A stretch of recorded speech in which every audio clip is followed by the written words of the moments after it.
तिला समजतं आणि तो आपल्या सगळ्या राण्यांना घेऊन जातो, पुन्हा तपश्चर्या करतो अरण्यात जाऊन, आणि त्या तपश्चर्याला भगवंत प्रसन्न होतात आणि त्या राजा ऋषी सकट सगळ्या राण्यांना घेऊन त्या सगळ्यांना मोक्ष मिळतो.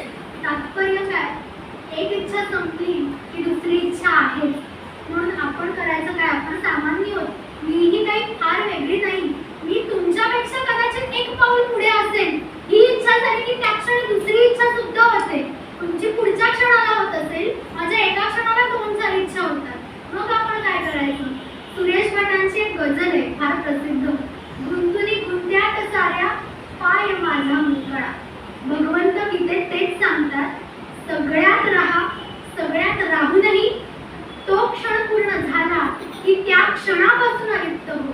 म्हणजे छान सरोवरात कमळाचं फूल असतं, कमलादल असतं आणि त्यावर पाणी असतं. अळवावरचं पाणी म्हणतो. त्या कमळावर पाणी पडलं की ते घरंगळत निघून जातं. कमळावर राहत नाही, कमळाच्या पानावर राहत नाही. त्या कमळासारखं राहता आलं पाहिजे. जिवंत झालंय, उगवलंय पाण्यातच, पण तरी सुद्धा पाण्याचा स्पर्श होऊ देत नाहीये.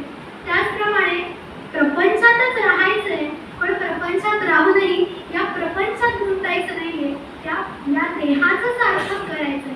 आणि या देहाचं सार्थक होणार कसं आहे? तर आपल्याकडे सगळ्यात सोपा मार्ग सांगितलाय. 108 वेळा नाम घ्यायचं नाहीये का? नका घेऊ.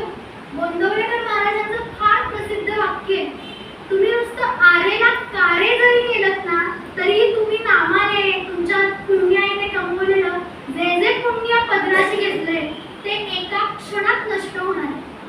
महाराजांच्या वाक्याप्रमाणे जर विचार केला तर आपल्या काहीशी राहिलं काय? महाराज म्हणतात, आरेला काळे केलं तरी पुण्य जाणार आहे, पण याही पुढे जाऊन मी कुठेतरी बनायचं धाडस करते.